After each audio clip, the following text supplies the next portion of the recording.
کہ ہم نبی کی بیٹی کے ساتھ ہیں. ہم سے لوگ جھگڑا کر رہے ہیں کہ نبیوں کا ورثہ نہیں ہوتا, نبی جو چھوڑ کے جاتے ہیں وہ وراثت نہیں ہوتا. یہ آج کا کرنٹ ایشو ہے.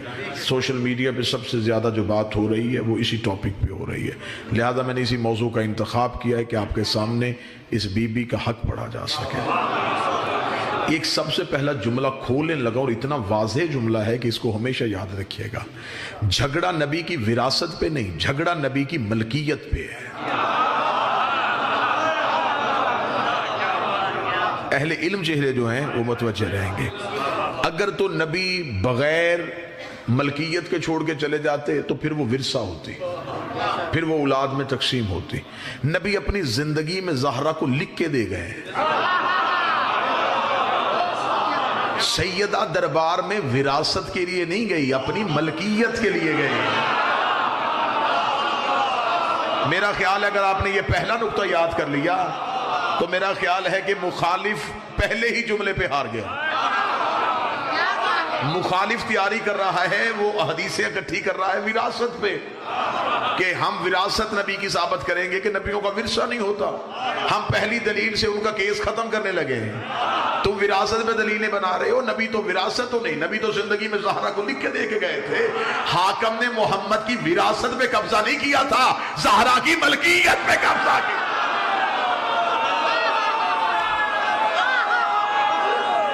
بسم اللہ سر, بسم اللہ. آج کی تقریر اتنی دلچسپی سے سماعت کیجئے گا کہ آپ کا بچہ گلی میں مناظرہ کرے.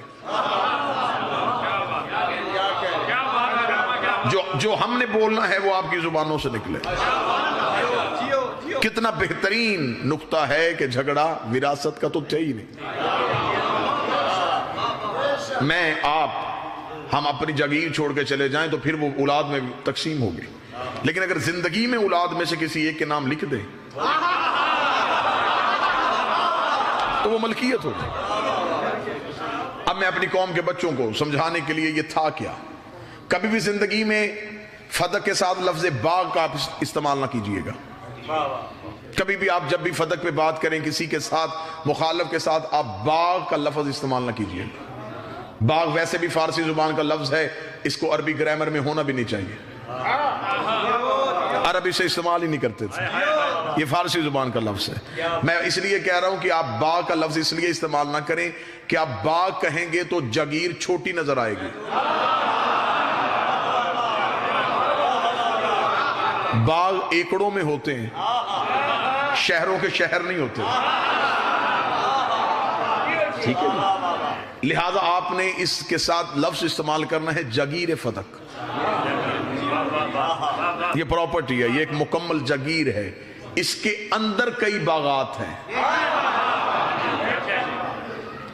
اس کے اندر 7 کے قریب باغات تھے. یہ مکمل ایک جگیر تھی جس کا نام ہے جگیر فدق. یہ کہاں سے آئی تھی؟ یہ خیبر کے یہودیوں کی ملکیت تھی. بالکل نئے نقطے, نئے زاویے آپ کے سامنے استعمال کرنے لگا. یہ خیبر کے یہودیوں کی ملکیت تھی. جب مولا امیر المومنین کے وسیلے سے اللہ نے خیبر کو فتح کیا, مولا حسین اس کے سماعت کو ہمیشہ سلامت رکھے.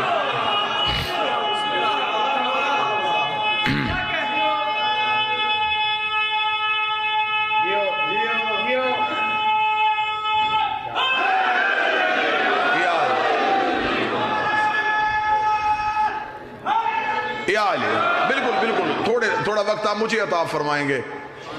یا علی مشکل اما کشا علی شیر اللہ خلا.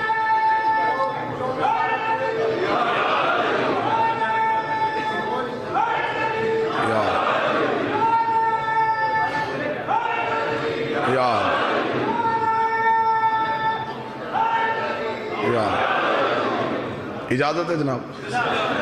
مہربانی, شکریہ. موضوع کا تسلسل دیکھیں. میرے نزدیک, میں نہیں سمجھتا کہ ہر خطیب کے نزدیک, میرے نزدیک زیادہ داد مجلس کی قبولیت کی شرط نہیں ہوتی, مجمع کی توجہ قبولیت کی شرط. اب توجہ فرمائیے گا. یہ خیبر کے یہودیوں کی ملکیت تھی. خیبر علی نے فتح کر لیا. یہودی خیبر کے علاقہ چھوڑ کے فدق میں جا کے آباد ہو گئے. فتح کی جگیر بھی ان کے پاس تھی. یہ وہاں جا کے آباد ہو گئے، انہوں نے وہاں اپنے گھر بنا لیے، وہاں انہوں نے اپنی رہائشیں اختیار کر لی، انہوں نے اسلام کے خلاف سازشیں تیار کرنے شروع کر دی۔ خبر رسول کو پہنچ گئی کہ یہودی شکست کے بعد بھی سازشوں سے باز نہیں آ رہا ہے۔ رسول نے اللہ سے مشورہ کیا، اللہ اور محمد کے مشترکہ منصوبے کے بعد دوسری بار فدق میں پھر علی کو بھیجا گیا۔ پہلے اللہ نے 39 دن کا انتظار کروایا تھا، اب خدا نے یہ انتظار نہیں کروایا، فرمایا بلا فصل علی کو بھیجا جائے۔ اللہ اور نبی نے مشترکہ طور پہ مولا امیر المومنین کو مکمل اختیارات سونپ کے خیبر کی طرف روانہ کر دیا۔ مولا علی بغیر کسی غلام، بغیر کسی نوکر کے تن تنہا خیبر میں پہنچتے ہیں۔ امیر المومنین فدق پہنچتے ہیں، یہودیوں کو اطلاع ہو جاتی ہے کہ علی دوبارہ آ گئے۔ امیر المومنین کسی ایک جگہ پہ یہودیوں کے علماء عمرہ کو اکٹھا کرتے ہیں، قبائل کے سردار کو اکٹھا کرتے ہیں۔ امیر المومنین ان کے درمیان ایک تقریر کرتے ہیں جو تقریر کتابوں میں درج ہے۔ امیر المومنین نے فرمایا کہ دیکھو میں تن تنہا علی تم سے اس لیے آیا ہوں بات کرنے کے لیے، مکالمہ کرنے کے لیے، اگر تمہارے دل میں ہے خیبر کی شکست کا بدلہ لینے کی خواہش تو میں تمہیں گھر تمہارے بتانے آیا ہوں کہ خیبر میں نے فتح کیا۔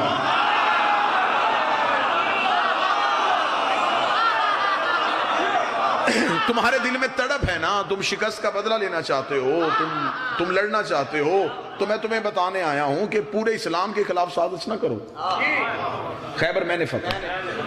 اگر تمہارے دل میں ہے مرحب کی موت کا صدمہ، میں تمہیں بتانے آیا ہوں اس سے میں نے مارا۔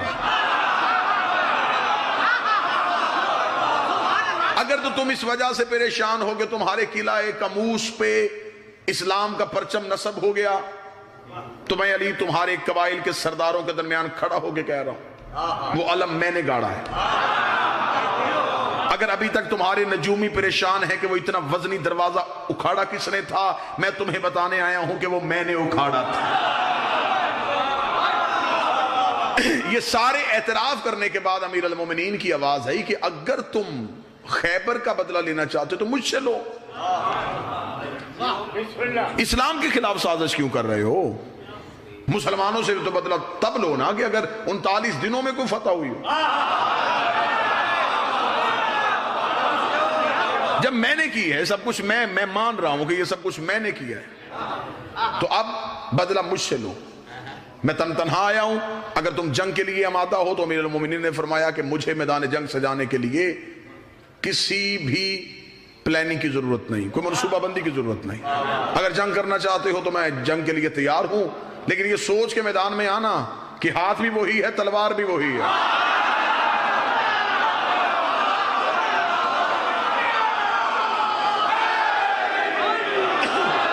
خیبر کے یہودیوں کے بڑی مہربانی، بڑی آپ کی ابتدا میں موضوع سے اتنی دلچسپی بن گئی، تمہید اتنی خوبصورت ہو گئی تو یقیناً نتیجہ بہت بہترین ہو جائے گا۔ یہودیوں کے عمرہ، یہودیوں کے علماء نے کہا کہ اے علی ہم آپ سے جنگ نہیں کرنا چاہتے۔ اللہ فرمایا تم مجھ سے جنگ نہیں کرنا چاہتے، دوسری بات ہے کہ اسلام کے خلاف سازشوں کو روکو گے؟ انہوں نے کہا ہم وعدہ کرتے ہیں روکیں گے۔ اللہ فرمایا وعدہ نہیں، گارنٹی دو۔ کیا گارنٹی ہے کہ تم اسلام کے خلاف کوئی سازش نہیں کرو گے؟ یہودیوں کے عمرہ قبائل کے سردار نے مشورہ کرنے کے بعد کہا کہ اے علی ہم نے مشورہ کرنے کے بعد یہ طے کیا ہے کہ ہم اپنی پوری جگیر فدق لکھ کے مسلمانوں کے رسول کو دیتے ہیں، اور ہمارے جن جگہوں پہ جو ہمارے سکونتی علاقے ہیں، جہاں پہ ہماری رہائشیں ہیں، اگر آپ چاہیں تو وہ جگہ ہمیں عنایت کر دیں، اگر آپ نہیں چاہتے تو ہم وہ جگہ بھی چھوڑ کے کسی اور جگہ آباد ہو جاتے۔ علی نے فرمایا بے گھر کرنا کسی کو ہماری فطرت میں نہیں ہے، ہم کسی کو بے گھر نہیں کرتے، آپ اپنی سکون دی رہائش جہاں پہ آپ رہ رہے ہیں آپ وہاں پہ رہیں، باقی جگیر لکھ کے دیں۔ انہوں نے جگیر لکھی، عمرہ نے دستخط کیے، علی کے دستخط ہوئے، جگیر کے کاغذ امیر المومنین کے پاس آئے، امیر المومنین واپس مدینہ پہنچے، رسالت مآب کے ہاتھ میں کاغذ دیے، یہودیات کے بعد کوئی اسلام کے خلاف سازش نہیں کریں گے۔ خیبر کے یہودی اور ان قبیلوں کے سرداروں نے یہ جگیر آپ کو لکھ کے دے دی ہے۔ یہ واقعہ ہے 7 ہجری کا، ٹھیک ہوگا جی؟ 7 ہجری آدھی، 8 ہجری مکمل، 9 ہجری مکمل، 10 ہجری مکمل، 11 ہجری کو نبی دنیا سے جا رہے ہیں۔ 4 سال مسلسل یہ جگیر کائنات کے سب سے سچے رسول کے زیر استعمال رہی.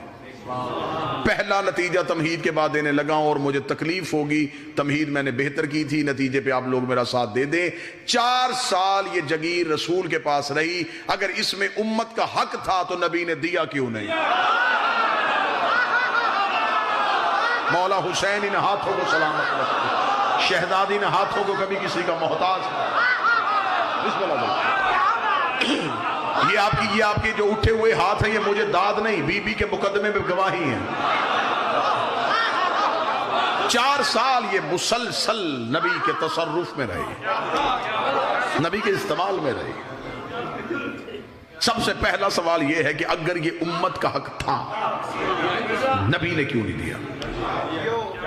شرعی قوانین میں سے قانون ہے کہ وہ جاگیر جس کو قبضہ کرنے کے لیے مسلمانوں نے نہ گھوڑے دوڑائے ہوں، نہ ان کا خون اور پسینہ بہا ہو، وہ صرف اسلام کے روب اور دبدبے کی وجہ سے اسلام کے پاس آ جائے تو وہ مال فی ہوتا ہے. اس میں امت کا حق نہیں ہوتا، اس میں رسول کا حق ہے. اگر تو فتح کے لیے مسلمانوں نے گھوڑے دوڑائے، ہاں مال غنیمت جو ہے اس میں سے 5واں حصہ اللہ اور اس کے رسول کا ہے. لیکن اگر آپ نے کوئی جگیر کے قبضہ کرنے کے لیے کچھ بھی نہیں کیا، وہ صرف روب کی وجہ سے اسلام کو مل گئی، اس میں امت کا کوئی حق نہیں، وہ ہے رسول کا حق. رسالت مآب کے استعمال میں آ گئی. رسالت مآب کے پاس مسلسل 3.5 سال رہی. رسول کے استعمال میں تھی کہ جبریل ایک دن مدینہ کی مسجد میں نبی کے پاس ہے، انہوں نے کہا آیت قرآن کی لے کے آیا. فرمایا کیا حکم ہے اللہ کا؟ فرمایا خدا کہتا ہے وَآتَ ذِی الْقُرْبَ حَقَّهُ، اپنی سب سے قریبی عورت کو اس کا حق دے. خبر نبی کو بھی تھی. نبی نے پھر بھی پوچھا جبریل اللہ کس کے لیے کہہ رہا ہے؟ فرمایا خدا کہہ رہا ہے کہ فاطمہ کو بلا کے فدق اس کے نام لکھ دے. اگر بیٹیاں 4 ہوتی،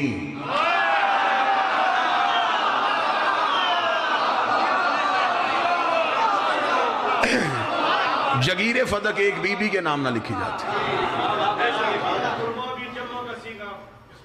قربا سیغہ واحد مونس ہے جی.